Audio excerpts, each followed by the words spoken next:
Okay. So Wait. started. You started? It looks like we're like at a picnic or something, actually. Okay, what's your name and where are you from? My name's George, and I'm originally from outside of Boston, Massachusetts. I live in Philly. And do you prefer that I look at you or the camera? That's a really interesting question. I've never been asked that before in front of a camera. I don't know. You don't need an answer. You can do a little both if you want. Check your sight lines or whatever. That's a gun. That's not camera. Sight lines. Yeah, you know this terminology because you've done video, right? Maybe. How would you describe the art that you make? Mostly video art, and dance. I've done a lot of dance stuff. I haven't done much dance in the last couple of years, but yeah, mostly like what they call time-based art. Sometimes in the contemporary art world, but I don't know. Are they still even saying that? I mean, that's what they said like, I don't know, 7 years ago. But they don't say that anymore. But because you studied, and where did you study? In Montreal, right? No. That was one of my best friends. Oh, my bad. But I went to Montreal a lot to visit him while I was in school because I went to school just south of there in Vermont. So, in Vermont? Yeah. Wow. Started in southern Vermont. Yeah.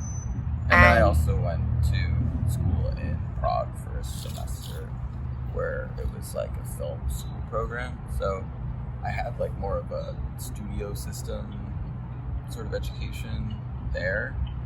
And at the school in Vermont, it was more of a liberal arts, like try a bunch of things out. You know, I didn't think I would do any dance in college when I first got there, but then people were like, you should study dance. And so that got me into dance. And then like video and dance, and trying out all sorts of like live techniques and stuff. And that landed me my first job out of college, which was working at a place called the Experimental Media Performing Arts Center. So that was like a lot of great performing visual art that was put on like through residency programs with different artists. Like Laurie Anderson came through there. Wow. One of Tricks Point Never made one of his albums there. But it was a really amazing like first sort of foray into the arts before I started working at a museum with a similar sort of mission in a way, honestly.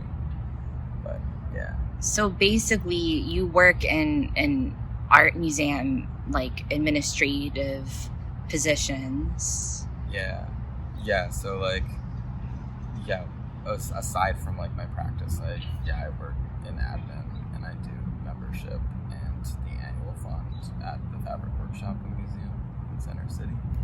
And people like you. Like I've talked to people who know you through the museum and they all love you. And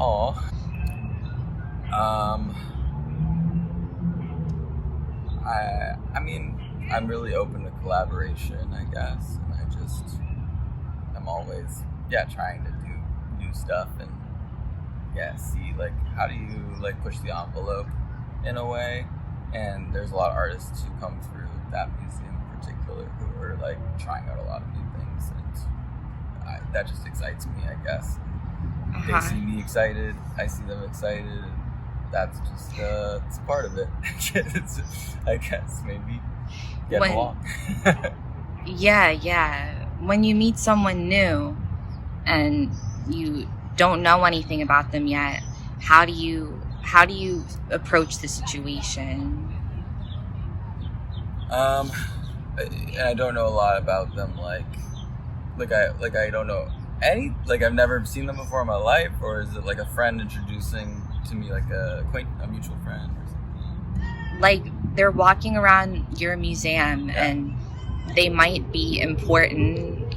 Like they have this air about them that makes them seem like they are part of the scene. That's definitely a part of my job in development, is to just, treat anybody like they're, royalty. Like they're, it's like, if somebody comes to the museum, it can be a family, who's never even stepped into a contemporary art museum before, or it can be a high-level donor or a board member. I'm going to treat them all the same way, just give them the best experience that they can get. And we might start talking, and then find out that there's some things about us that are similar, or that we want to keep in touch or something like that. Or I just try to remember people's names. I do not a very good job at it, I will say. Not a good name rememberer, but in some cases I have remembered some names, and there have been visitors who've come back a year apart. Like their visitation would be like a year apart in intervals, and I'd be like, oh yeah, that's that guy who doesn't quite live in Philly but is here every now and then because he has family. I remember certain things, or their nephew went to college with me, but I never really knew the nephew. We found that out, and I was talking on the phone with them, and trying to see if they would upgrade their membership this year, and they were, and I brought that up, and it's a part of one, who I am, and two, also this, it's my job to just get to know things about people, make people feel special, and sort of strengthen those sorts of relationships. Do you feel do you feel special? Well, two questions. Do you feel special just on your own, when you're alone?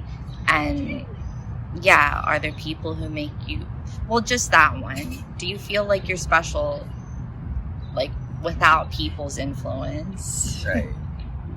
I think it ebbs and flows, I think I have moments where I feel really special just out of, my own sort of self-worth or whatever. But then I think, every now and then, I'll feel down about myself, and, thinking about what, is this what I want to be doing? Not I'm not talking about the job specifically that I was talking about earlier, but just am I kind of hitting all the right things in my life that make me feel special? And is that why in those moments where I feel down, or a bit less my full self, is it because I'm leaving out things that I need, maybe consciously or subconsciously, right? Yeah. That's a good thought about subconscious and unconscious. How sometimes you don't know. Yeah. Are you spiritual at all? In ways. I grew up in it wasn't technically a religious family. My grandparents were pretty religious, but the grandparents that I knew, I didn't know one side of my family's grandparents. Not one side of my family's grandparents. The grandparents on one side of my family I did not know. Those were the Irish Catholic. Well, I don't know. One of them, I don't know what he could have been, because we don't know any information about my grandfather. But Irish Catholic on one side, and then Greek Orthodox on the other. And so the Greek Orthodox side is the side that I grew up with, that sort of took over my immediate family. My dad was baptized when he married my mom. because you just had to do that to get married in the Greek Orthodox Church. And so kind of like in my big fat Greek wedding with a kiddie pool in the church, like he had to get down in his bathing suit, and so they did that, and I basically, the most religious sort of training I had was either when I was at my grandparents' house or during like the big holidays like Easter and Christmas. And then eventually my mom had some kind of like feeling of like I need to do something, like we've been really lacking in like the spiritual side of things, and she was like, we're gonna go to all these different churches and see which one makes the most sense for us. And so we went to this like rock kind of like, rock band church. I don't know, like that's the only thing I can think of when I don't know. I don't remember what denomination it was, but they had like the drums behind the plexiglass, and they're just playing all these like Christian rock songs, and like we were like, oh yeah, the music was good, but like the vibes were off. Like they just didn't, especially I think coming from the Greek Orthodox sort of like, like the way that Sundays are in the Greek church are just like very, very boring for the most part. Like if you don't know Greek, then you might not even understand half of the service, like which was me. And yeah, there was not much like flair, compared to like other churches where it'd be like, a fun time. Like I would have loved to grow up in like a church with like gospel music or something like that. Like who knows, maybe I'd be a more like Christian person now. But the most Christianity I engage in is on Easter, and even at that, it's like, it's just going for like the service, mostly for my parents, for the tradition of it, and yeah. And your parents, your mom is a politician, right? No. She's worked for politicians. Oh, my bad. She's technically, that's a big distinction. She would definitely want to have the record straight on that. Yeah, she's not a politician. But. My bad. It's coming back to me. Could you explain it a little bit? It's a long history. Her like political life was it was state government. She worked for like, I don't know what, revenue, something like having to do with like, budgets and stuff like that. And then, she worked under a few different governors for Massachusetts, and she also wrote bills that became laws or didn't become laws. Nothing like too crazy. The one story I might have shared with you was when she was like let go by Mitt Romney. Right. Yeah, I remember. Yeah, she like had been. Well, maybe I shouldn't. This is posted online. Maybe that should be online. Yeah, maybe that part gets cut. If you can cut. Okay. Can you cut? I'll cut it. Bleep that whole part. Oh, yeah, I could bleep it. That's a good idea. Yeah, I just don't know if she would feel comfortable with that online. I don't know. And then your dad, you want to say a little bit about what he does or did? Yeah, so my dad does things that don't need to be bleeped at all or cut from the story. Perfect. He had a very... Yeah. No, wait, there is this one... No, I'm just kidding. He worked for the MIT power plant most of his life. Before that, he was working at this candy company. And then, he was making jelly beans and other confectionery items on the line. And that was like, pretty early on. He was like in his 20s, I think. And it was at the candy factory that invented it invented the jelly bean. And so cool. Yeah, in Charlestown, Massachusetts.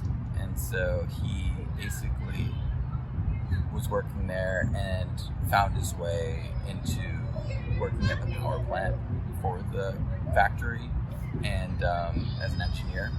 And then he sort of like worked his way up, became a union leader for the electricians, I think it's like the IEWW, and then there's all these like really cool like stories about like union strikes that he would tell me about, like people like from the factory like not like basically going on strike, and then the people delivering the flour that worked for the railroad, like their union in solidarity with the strike, like wouldn't take the flour off of the train to like deliver it to the factory. Wow. To make, the confectionery foods. That's amazing. Yeah, and so he basically, I think he's kind of proud of that history, and also like marching against like Vietnam, and it's like, oh, I got like whatever. I got like mowed down by the Boston police on horseback. They were called the tactical force back then. He has like a very thick like South Boston accent. He's from Southie, and he'd be like, yo, we marched with Noam Chomsky. Went over the bridge in Harvard. Like literally. Yeah. So cool. Yeah, so I feel like that history really informs me and like the activism that I engage in or hope to engage in, and just definitely like painted a picture for me growing up, like hearing, because he would just like tell me like stories kind of like, instead of like bedtime stories that were like fictional, I always asked him to tell me like a story from his own life. So I think that's so cool. That really informs, definitely like my own narrative storytelling and my art and my life, and the way I engage with people, I feel like is really built around like just like, oh, that reminds me of this thing, like I'm like a forever Family Guy like interruption scene, if you know what I'm talking about.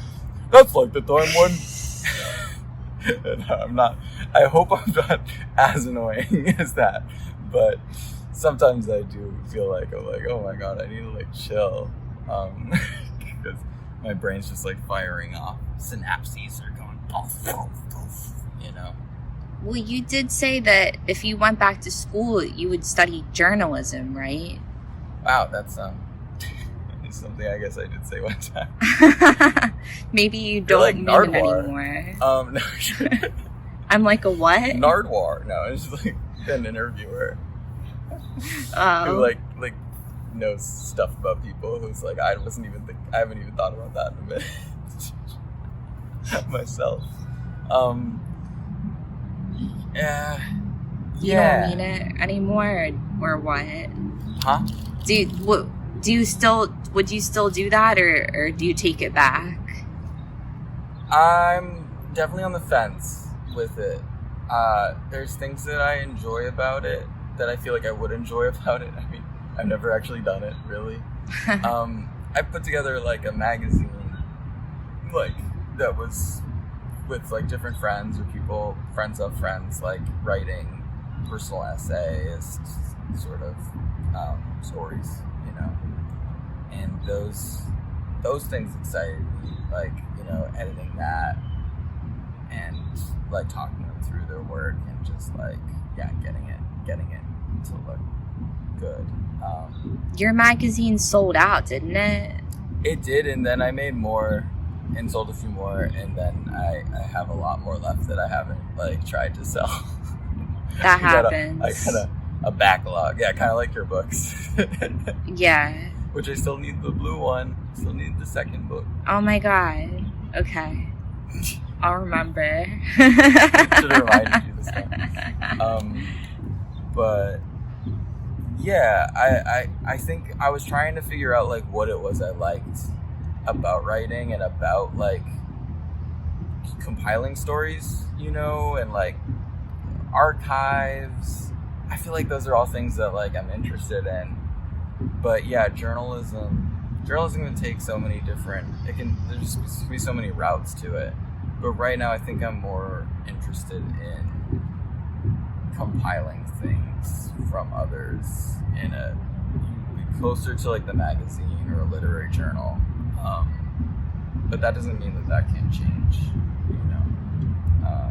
But yeah, I definitely, like, I started doing stuff for Johns Hopkins.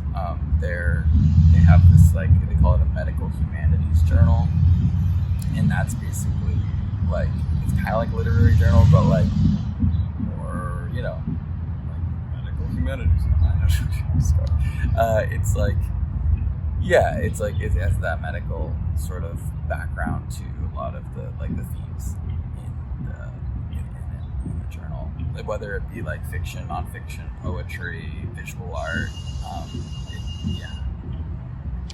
Yeah. It's cool. So, And am I mistaken to say that in that journal, did you have a story about how you got injured in the protests? Yeah. So I was featured in it a few years ago, and yeah, there were a couple of things I wrote for it, and that's what got me sort of like into editing. So yeah, it started off as just having a few different pieces, all nonfiction, one video piece too. So yeah. And so that was a BLM protest, right? Mm-hmm. And yeah, it was like during like the movement for Black Lives in like 2020 in June. And sorry, you were gonna say something. nothing. I was just gonna ask if you wanted to say what happened. Sure. I had a charismatic injury.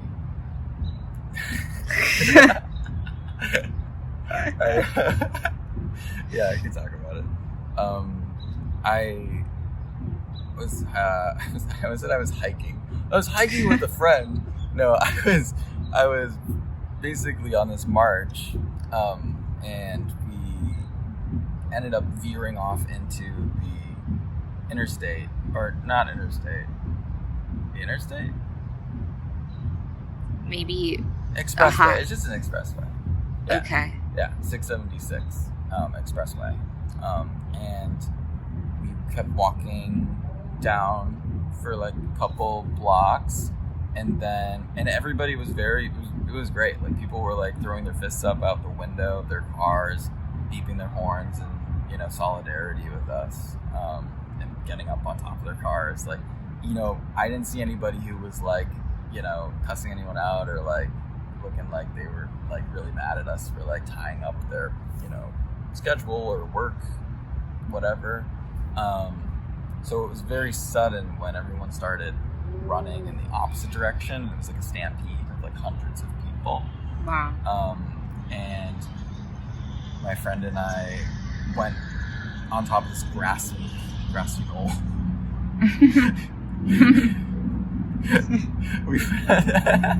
You can't like say that anymore.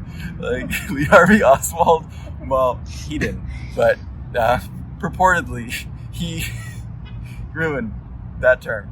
But we did go up onto this like grassy expanse.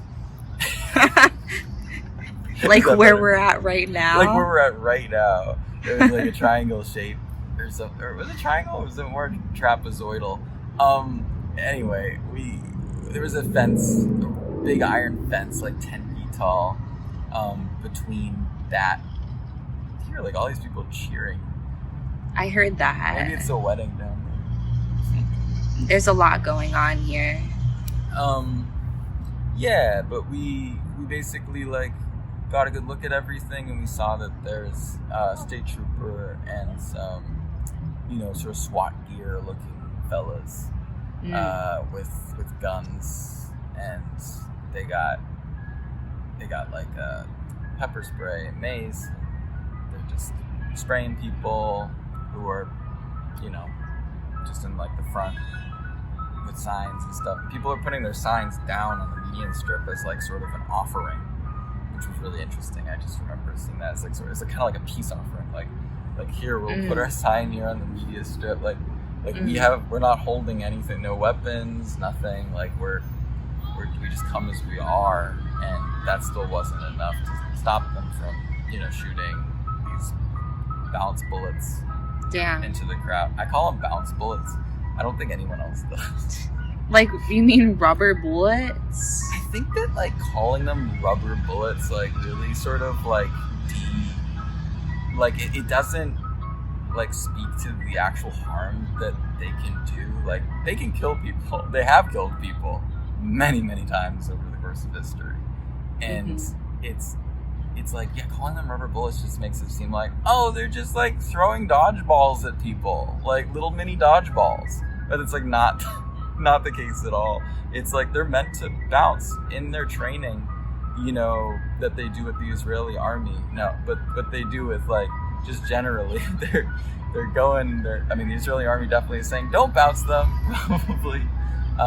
But yeah, they will not use them correctly. I mean, I don't think they should use them at all. Crowd enforcement tactics are rarely, 99.9% of the time, used for, the benefit of the public at large, I think, and more just the protection of property and wealth and status quo, people in power. But I'm getting off on a tangent, but it makes me think of, that contemporary art performer who had the horse and was doing, well, maybe, I don't know if you know. In Artificial Hells. Yes. The cover of Artificial Hells. Yes, okay, you do know what I'm talking about. Sometimes earlier we were like talking about like the sculpture behind me. I was like, oh yes, the Weiss Oldenburg, and you're like, oh, that's how you say his first name. And I don't know. That's just how I say it. I don't know. Sometimes people know like obscure artists or like even famous artists, and sometimes they don't know them.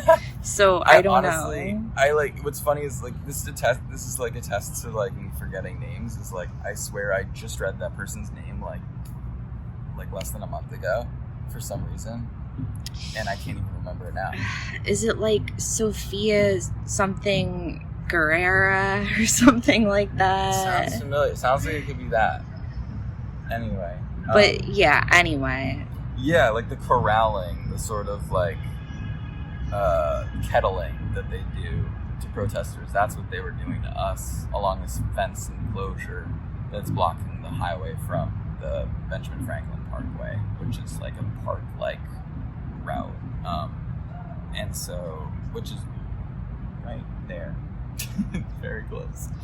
It was right over here. It was on the other side of that big old building. On the other side of the... yes. Yeah, it was like in front of like the Franklin Institute, where they came out from this underpass.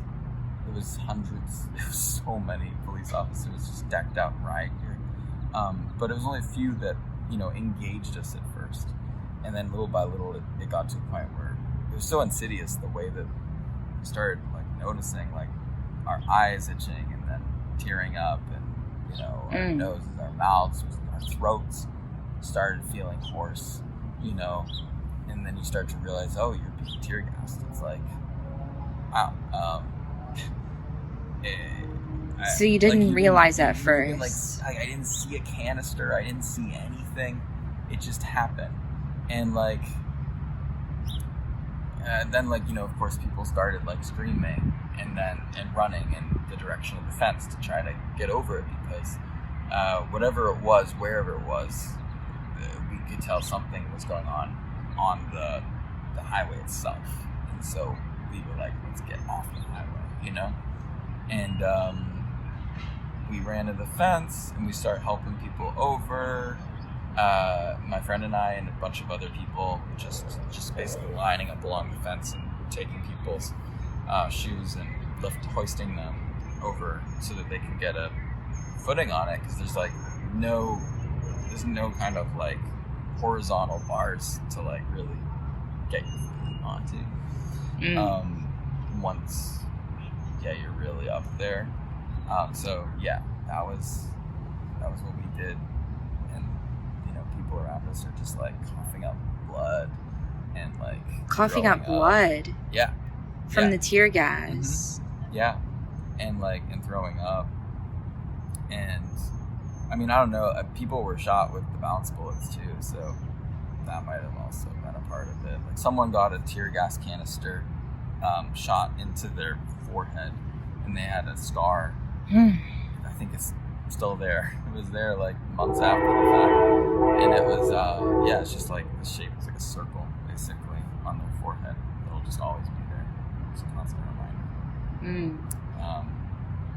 Someone fell and hit their head, and they were very bloody.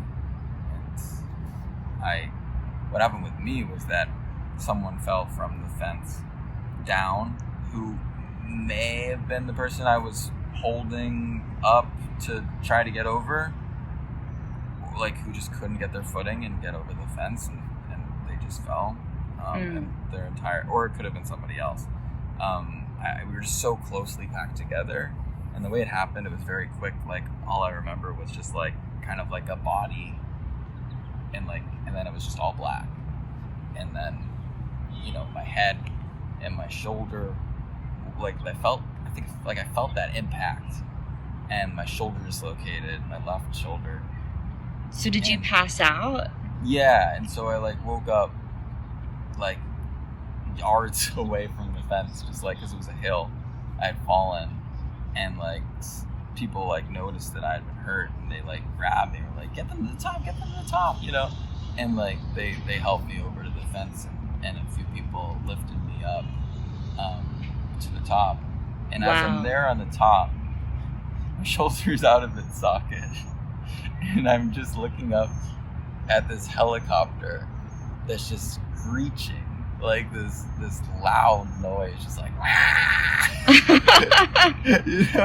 because it was so close. No, it was some kind of tactic, sort of leave or don't, or just it just added insult to injury, really. I mean, it just felt this is a war tactic. It's there's nothing good that comes out of that, whatever they're doing. It's just there to piss us off more. It felt it's yeah, we know we're leaving. You guys are injuring a lot of us, and maybe you've killed someone, or maybe I'm about to die. That's what it felt like. I was this could be the end. I really, That thought crossed your mind? Definitely. I definitely thought I might, not make it out of here, and I'm sure a lot of other people felt the same. It really did feel like a battle. It was just and a battle where one side was extremely ill-equipped and not on the offensive at all. Never was. Walking along the highway does not count as the offensive, I will say to all the Philadelphia Inquirer commenters who wished me basically you got what you asked for, and they should have ended it for real. But anyway, I got my shoulder back in when I was at the top of the fence, but you got it in yourself? Yeah, it wasn't the best way to do it. You should definitely have someone else do it for you, and do it in a way that it won't come out again. But, how did you know what to do? Or not rub up against the cartilage and everything. I basically I'd done it before, so I had a dislocated shoulder before, but not in this kind of scenario, obviously. You were people were holding you up in the air above a fence, and that's when you did this. Yeah, I was trying to get my knee. It was even crazier because I was trying to get my knee over the fence, and then someone else was trying to get their knee over the fence, and we were both just our knees were just one knee could not only one knee could pass over that side of the fence. It couldn't be two, so we had to be no, you first, kind of like that, you know? And we're struggling, you know, my shoulder's out of its socket still. And I'm just like, oh my God, like, just do it. And then they put their knee over and got over and jumped down. Well, somebody, like, took them and brought them down the other side. Yeah, we had people on the other side lowering people down from the feet. And it was a whole, you know, sort of operation that just sort of sprung up out of necessity. It was very quick. It was like, yeah, I've never seen anything like that in my life. It's like responding to a car crash, you know? Hundreds of people. And yeah, I got over, and immediately I see, and then my friend gets over at the same time. You know, it's like, I'm going with George, you know, I'm not gonna, like, but he went back to actually help bring people down. But immediately I see, like, two people I know just standing there, just like in awe of everything. And the tear gas is much better on the side of the fence. It's not amazing, but it's not wafting over as much. And I just like went over and just hugged them right away. I was just like, oh my God, it's so good to like see you guys. And they were just like, man, this is wild. And I'm like, yeah, like just dazed. And they're like, all right, I think we're gonna like get out of here, but like my friend's still helping people down. And so they were like, you know, worried about it, you know, the sort of the violence from the police trickling onto that side, which it actually did already. I heard from people after the fact, people were getting shot with bounce bullets up there as well, who weren't even a part of the mass protests, but they were still, you know, part of it in a way, you know, onlookers. And then basically, I grabbed some like water and baking soda and was like trying to like tell people like, hey, like kind of like yelling like a peanut, like a salesman at the baseball games, you know, peanuts. Just like tear gas, like water, like whatever, you know, for guys. I heard later you're not supposed to like put baking soda in your eyes, but at the time, did not know that. And the internet can be full of contradictions. But yeah, somebody tried to drink it. They were like, water? And I was like, no, listen, don't drink it. And they were like, oh, okay, thanks. How did it look like water? It looked like water? Yeah, it looked like water, kind of. I feel like it was a little silvery gray in appearance too, though. I don't know.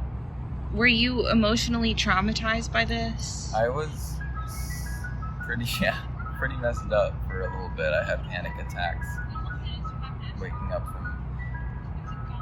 from bed. Wow. Yeah. Like the following days after. Weeks. Wow. And like, yeah, I don't think I ever, and I feel like I was very paranoid about like sharing things. Like I was only like I was like using Signal all the time, and like, you know, wouldn't call my parent. Like I would only like do FaceTime calls. I would never like or Signal calls. What did you think would happen if you didn't do that? I heard things. There was just so much like information, misinformation, whatever. Who knows? At this point, it's been years. Still, I don't know. They're left.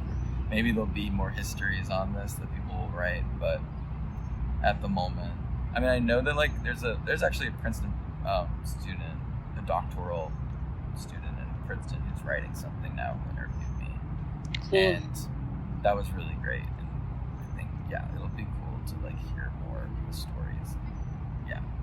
But that's like, wait, what was I saying about it? I mean, I just asked if you were emotionally traumatized from it. Yeah. But what was I saying before that? Basically the police came by my house, and this was after I had filed a lawsuit with a ton of other people in the city who were there, and at other locations too. But mostly that one was the there were separate lawsuits that were all connected in a way. But a sergeant came by looking for me, and they left a letter, and we put the letter up like on our like refrigerator or something. After that, me and my roommates.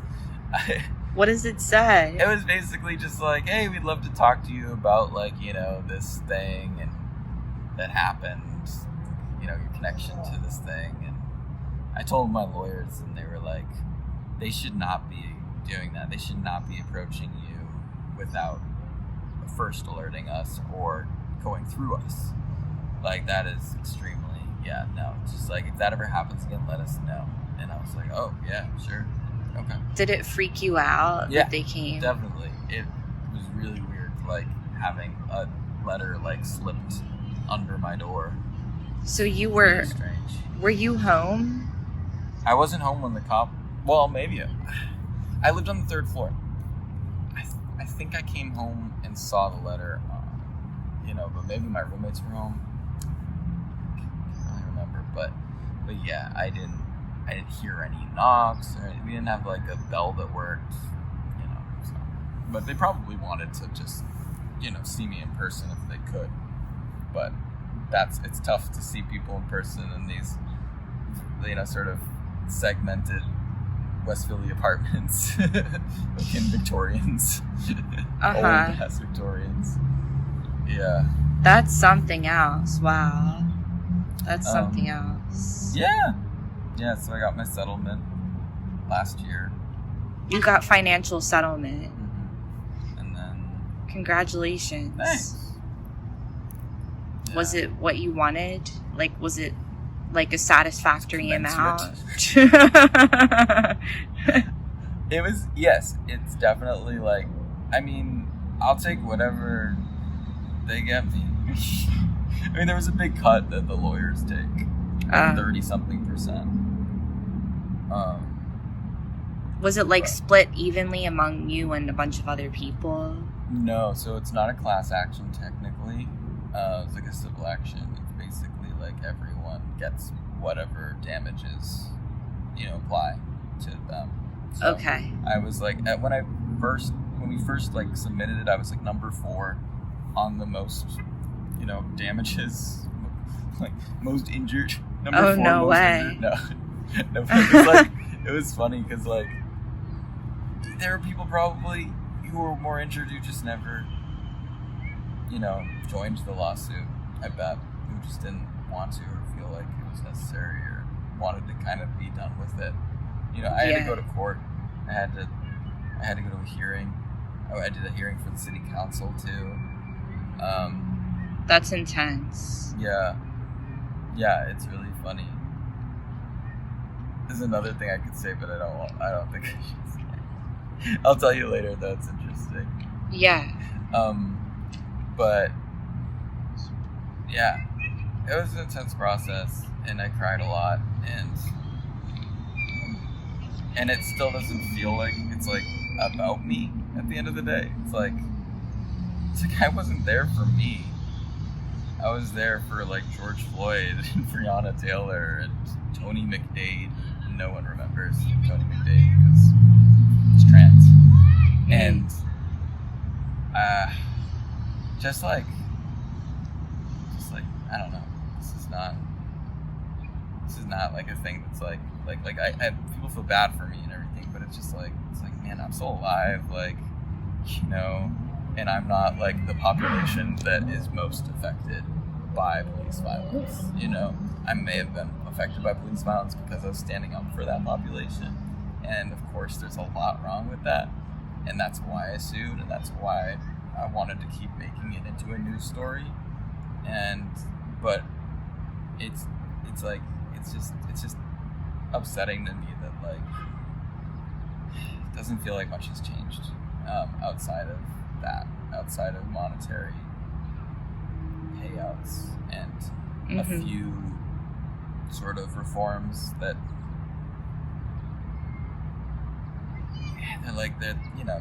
they're the step in the right direction, but the city needs a lot more, and nationally needs a lot more, because it's just going to keep happening.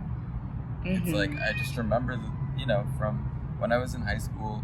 I mean, and then, of course, people before me can say when I was in high school, and then when I was in high school, you turtles all the way down. But it's not that expression at all, really. But maybe it works.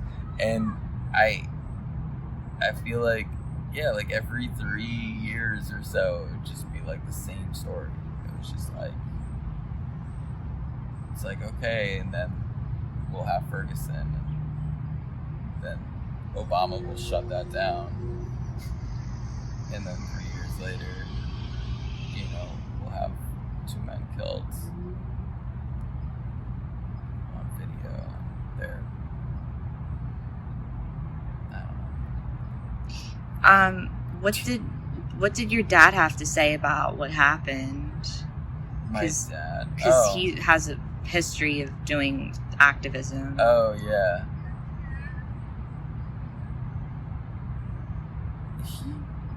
I don't know. Nothing out of the ordinary, I don't think. He understood. My mom was more like, she didn't want me to go out and protest. She doesn't like it when I do that anyway. Even before, she was worried, I think, because of other places having, like, there were crackdowns in other places when I went out. But she wasn't expecting what happened to me to happen. But she doesn't like it when I go out and protest now, because I haven't stopped. I went back and protested a few months later when Walter Wallace was killed. So from June to October of that same year, right before the election, it was like on my birthday, and Walter Wallace was killed in West Philly. And we went out, and I was still, I think I had just finished, like, physical therapy. Yeah. Wow. I just finished physical therapy, and I was going to go into surgery in a couple months. Yeah. But, yeah. Were you at the front of the line, like at the front of the protests at that one where you were injured? No. I knew people who were, and they were fine. That's the crazy thing about it. So, it was the fence. It was the fence. That was the real killer. The guy whose head was all bloody, bashed in, fell off the fence upside down. People were injured from, the tear gas canisters and the bounce bullets. But, like, that's... Yeah, I think the fence did a little more harm to people. But, I mean, there was also harm done in really awful ways. Like, I don't know if you know this, but CS gas, tear gas, basically, it's actually, like, called CS gas, this kind in particular that the police have. Okay. But it's banned by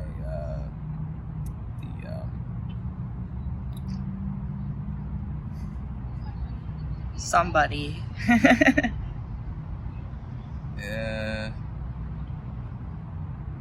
think the United Nations, is that correct? Could be. It's or like World Health Organization or something. What is the, like, war? War crimes. War. What are, like, the Geneva Convention? Thank you. Oh. Thank you. Your gaffer just said it out loud. No, thanks, bro.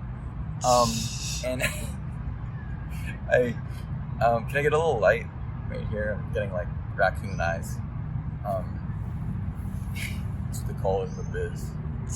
Little Phil.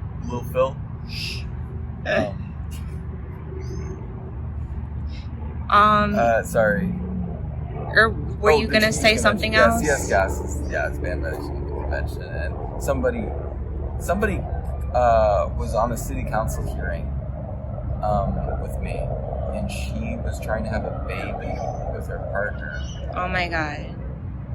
I'm just, like, anticipating what you're going to say. No, it's not that bad. Okay. Okay. I mean, it's not good. it's terrible. It's awful. But I think what you're thinking, it's not that bad. But she basically just like, I think, oh God, I can't remember if it was her period, like, I guess it just like stopped, or maybe it didn't stop. Maybe it was just going on forever and ever. Oh no, what a nightmare. I can't remember. It was one or the other. Oh, it's really bugging me. But yeah, basically, oh my gosh. Yeah, this is really funny.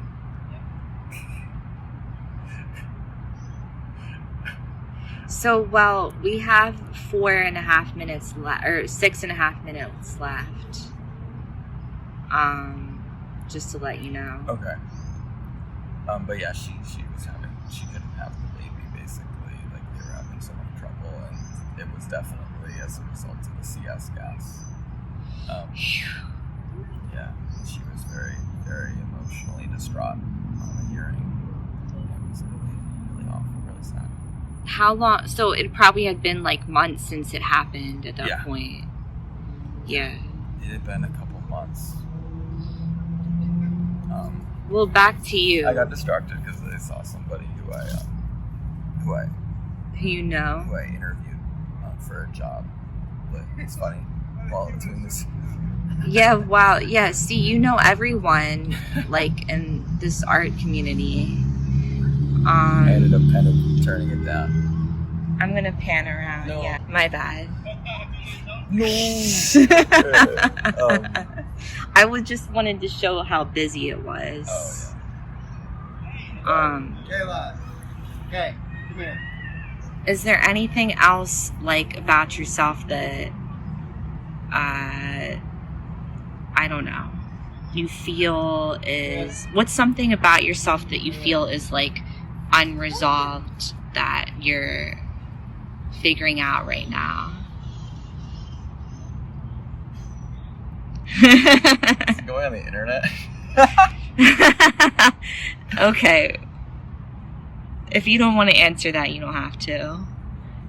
Yeah, it feels a bit personal. But not for you. Right. I understand. Sorry. No, it's okay. I can try to think of something that's...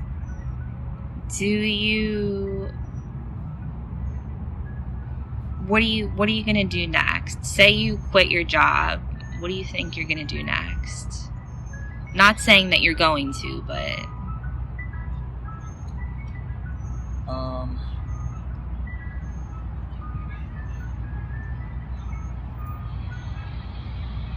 generally, what am I gonna do next? I'm gonna... Can it be something very, like, specific? Or is it, like, what do you... say your job is, like, you leave your job and your apartment is, like, you know, lease just ended, don't have any like, strings attached here, and you had to go somewhere else, do something new. Where does your mind go to? Definitely, like, I'd like to travel during that time, if that time exists in my life. Okay. Soon. That was next week. Well, maybe not right away because I just got back from a couple trips. But I'd like to just, go around and do as much as I can, and like be able to be self-sustaining, like work throughout that, or like make it a part of my work. And whether it be like city traveling or nature, rural, mountain hiking, like, you know, and maybe not like seafaring. I have a friend whose partner just went from, like, you know, Massachusetts to Portugal in a boat, in a sailboat, and I don't know if I'm up for that. But That's an adventure. that's quite an Wow. adventure. Yeah. So, but yeah, I think I like the idea of bopping around. Yeah. I feel like I've done that every time I've come to sort of an impasse in my life. Mm-hmm. It's like, when else am I able to do that? I can't do that now. I have a salaried job where I can only take off a certain amount of time unless I really need to for probably a medical reason or something. Right. Yeah. No going on leave. So yeah, I think taking advantage of that sort of thing and saying like whatever about, the people like my mom who say, "What about the gaps in your resume, Georgie? What about the gaps? You don't get those gaps back. You don't get those gaps back?" No. She doesn't say that. It doesn't make any sense. But yeah. All right. That's perfect. I'm going to end it there. Okay. I'm going to end it there.